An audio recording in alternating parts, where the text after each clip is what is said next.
வணக்கம். This is மகா.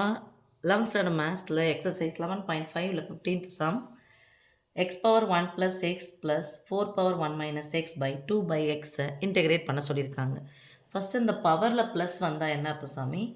எப்போ நம்ம அடுக்குகளை கூட்டுவோம், அடிமானங்கள் ஒன்றாக இருந்து நடுவில் பெருக்கல் வந்தால் அடுக்குகள் என்ன பண்ணிக்குவோம், கூட்டிக்குவோம். ரைட்? ஏ power M plus n equal என்னது? ஏ பவர் எம் இன்ட்டு ஏ பவர் என். அடிமானங்கள் ஒரே மாதிரி இருக்குது, பேஸ் ஒரே மாதிரி இருக்குன்னா நடுவில் பெருக்கல் வந்தால் அடுக்குகளை கூட்டிக்குவோம். ஒருவேளை நடுவில் வகுத்தல் வந்துடுச்சு அப்படின்னு சொன்னால், பை வந்துடுச்சுன்னா அடுக்குகளை கழிச்சுக்குவோம். ஏன்னா பெருக்கல் என்பது கூட்டலின் சுருக்கம், வகுத்தல் என்பது கழித்தலின் சுருக்கம். ரைட்? இப்போ இதை வச்சு தான் இதை பிரித்து எழுத போகிறோம். எழுதிட்டு அதுக்கப்புறமா சிம்பிளிஃபை பண்ணிவிட்டு இன்டகிரேட் பண்ணலாம். ஈக்குவல் டு 8 பவர் 1 இல்லை அப்படின்னு சொன்னால் ஓகே, இது ரைட் தான். இன்னொரு ஸ்டெப்பு சேர்த்து செஞ்சுக்கலாம். இங்கே அடியில் என்ன இருக்குன்னு பாருங்கள், பையில் 2 பவர் இருக்குது. அப்போ இதை என்ன எழுதலாம்? 2 பவர் 3ன்னு எழுதலாமா? இதை 2 பவர் 2ன்னு எழுதலாமா? So 2 power 3 the whole power 1 plus x plus 2 power 2 the whole power 1 minus x by 2 power x equal to. இப்போ அடுக்காக இருந்தால் என்ன பண்ணணும்? பெருக்கிக்கணும். அப்போ இந்த இரண்டு உறுப்புகளுக்கு இந்த 3 எடுத்து இது கூடி பெருக்கணும், இது கூடி பெருக்கிறோம், இது கூடி பெருக்கிறோம், இது கூடி பெருக்கிறோம். ரைட்? இப்போது 2 பவர் 3 ஒரு 3 plus 3x plus 2 power 2 minus 2x by 2 power x equal to. இப்போ தான் சொன்னேன். சரி, அதுக்கு முன்னாடி இங்கே நடுவில் ப்ளஸ்ஸோ மைனஸோ வந்துச்சுன்னா கீழே எத்தனை உறுப்பு இருக்குது? ஒரே உறுப்பு இருந்துச்சுன்னா இந்த 2 பவர் எக்ஸ் ஆனது இதுக்கும் சொந்தம், இதுக்கு சொந்தம், தனித்தனியாக பிரித்து எழுதிக்கலாம். இல்லைன்னா எப்படி எழுதணும்? பை இருந்துச்சுன்னா என்ன சமயம் எழுதுவோம்? A power M by A power N equal to. அடிமானங்கள் ஒரே மாதிரி இது, நடுவில் வகுத்தல் வந்துச்சுன்னா அடுக்குகளை என்ன பண்ணிக்கணும்? கழிச்சிக்கணும். இப்போ அடிமானம் 1 அடிமானம் 1 அடிமானம் 1 அடிமானம் 1. அப்போ இந்த இரண்டு உறுப்புக்கும் 2 பவர் எக்ஸ் வந்தோம். மேலே எடுத்துகிட்டு போயிட்டு 2 பவர் எக்ஸ் அதிலேருந்து கழிச்சிக்கலாமா? தனித்தனியாக போடணும். இது பை இது ப்ளஸ் இது பை இதுன்னு போடுவோம். ஏன்னா 2 உறுப்பு இருக்குது. ஆனால் இப்போ ஒரே ஸ்டெப்பில் நம்ம முடிக்கிறோம். இங்கே 2 பவருக்கு, இங்கேயும் 2 பவருக்கு. அப்போ இது பை இருந்துச்சுன்னா 2 பவர் ப்ளஸ் எக்ஸ் மேலே வந்துச்சுன்னா மைனஸ் எக்ஸாக மாறிக்கும். அப்போ கழிச்சிக்கலாமா நம்ம? So 2 power 3 plus 3x into வகுத்தல் என்பது பெருக்கலின் தழகிது இன்ட்டு 2 பவர் மைனஸ் எக்ஸ். அதே மாதிரி plus 2 power 2 minus 2x into 2 power minus x equal to 2 power. Base ஒரே மாதிரி இருக்குது, மேலே இருக்கிறது ஒத்த உறுப்புகளை மட்டும்தான் கூட்டவோ கழிக்கவோ செய்யணும். நடுவில் பெருக்கல் வந்து என்ன பண்ண சாமி? அடுக்குகளை கூட்டிக்கணும். கூட்டலான்னு போயிட்டு பார்த்தா இங்கே கழித்தல் இருக்குது. அப்போ என்ன பண்ணிக்கணும்? கழிச்சிக்கணும். ரைட்? வகுத்தல் என்பது இங்கே கழிச்சிருக்கலாம், இங்கேருந்து எடுத்துகிட்டு வந்து இதை கழித்தாலும் ஓகே, மேலே எடுத்துகிட்டு வந்து கழித்தாலும் ஓகே. சரி சாமி? அப்போது 2 power 3 plus 3x minus 1x. முன்னாடி ஒன்றும் இல்லை, ஒன்று தானே அர்த்தம், எக்ஸின் கீழ் மைனஸ் ஒன்று தானே. Plus 2 power 2 minus 2x minus 1x that is equal to 2 power ஒத்த உறுப்புகளை தான் பார்க்க முடியும். 3xலேருந்து ஒரு எக்ஸ் பண்ணால் 2x.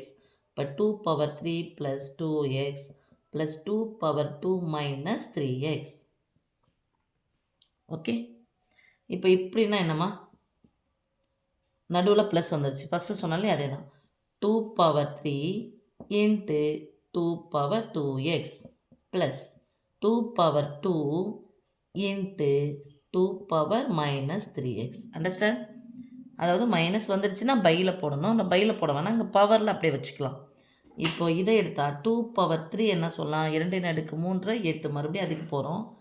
8 into 2 power 2x plus 2 power 2 என்ன சொல்லலாம்? 4 இன்ட்டு 2 பவர் மைனஸ் 3x. இப்போ நம்ம சிம்பிளிஃபை பண்ணியாச்சு. இப்போ இன்டகிரேஷனுக்கு வரலாம். Integration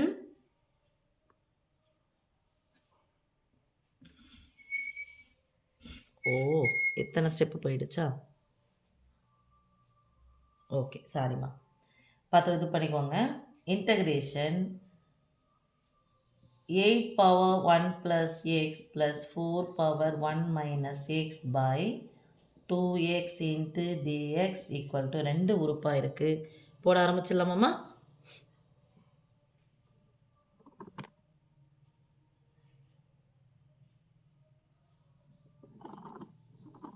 okay.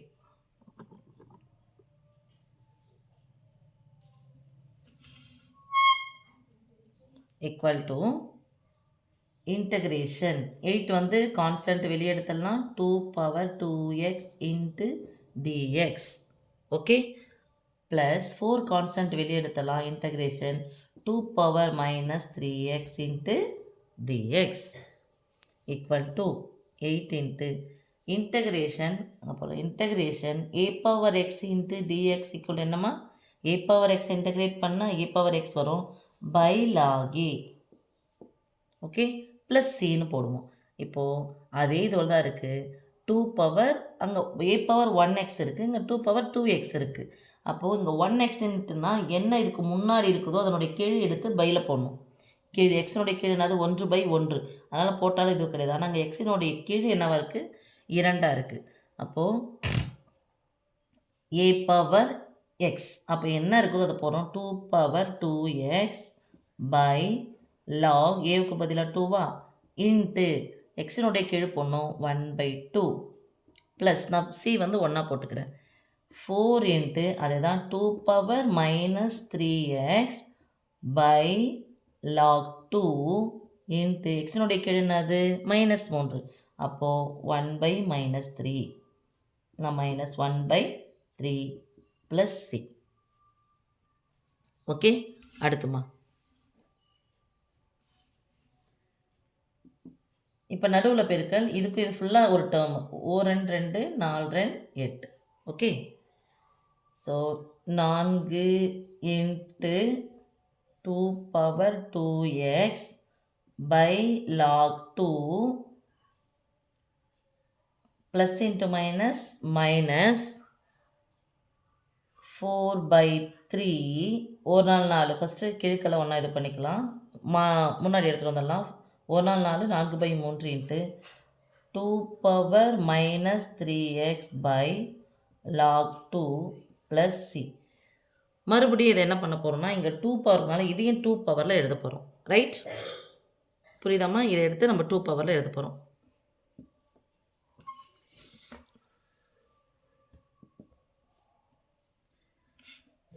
ஸோ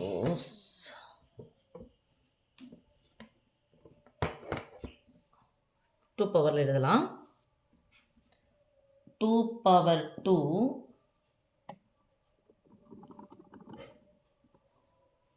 எப்படி எழுதலாம் 2 பவர் 2ன்னு எழுதலாம் into 2 power 2x by log 2 minus 4 எப்படி எழுதலாம் 2 power 2 into 2 power minus 3x by log 2 plus C okay equal to இங்கே அடிமானங்கள் ஒரே மாதிரி இந்த நடுவில் பெருக்கல் வந்துச்சுன்னா அடுக்குகள் என்ன பண்ணிக்கணும் கூட்டிக்கணும் அதே தான் அடிமானங்கள் ஒரே மாதிரி இந்த நடுவில் பெருக்கல் வந்துச்சுன்னா அடுக்குகளை கூட்டிக்கணும் அப்போது 2 power 2 plus 2x by log 2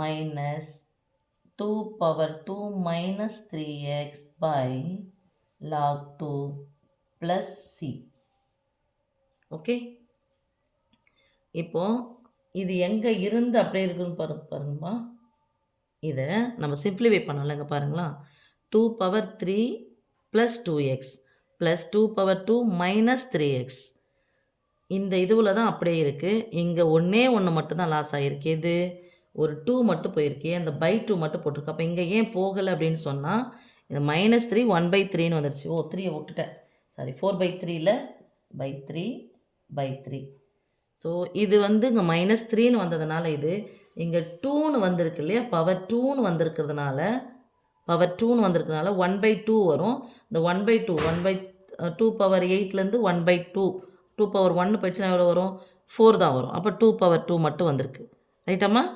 இதிலிருந்து இது 1 குறைஞ்சிச்சு ஏன் குறைஞ்சிச்சு அடுக்கு இங்கே 2 இருக்குது இருக்கு இல்லையா அடுக்கு 2 இருக்குது இங்கே அடுக்கு பை இருந்ததுனால 1 குறைஞ்சிருச்சு. அதாவது 1/aன்னு போட்டோம் இல்லையா? இது 1 குறைஞ்சிருச்சு. ஆனால் இது -3ன்றதுனால அது 2னுடைய மடங்கு கிடையாது. அதனால் என்ன ஆயிடுச்சு? /3 வந்திருக்கு. ஓகேம்மா? தேங்க்யூ. இதில் வந்து ஒன் வேர்டு வந்து எப்படி பண்ணணும் அப்படிங்கிறத எடுத்துக்கோங்க.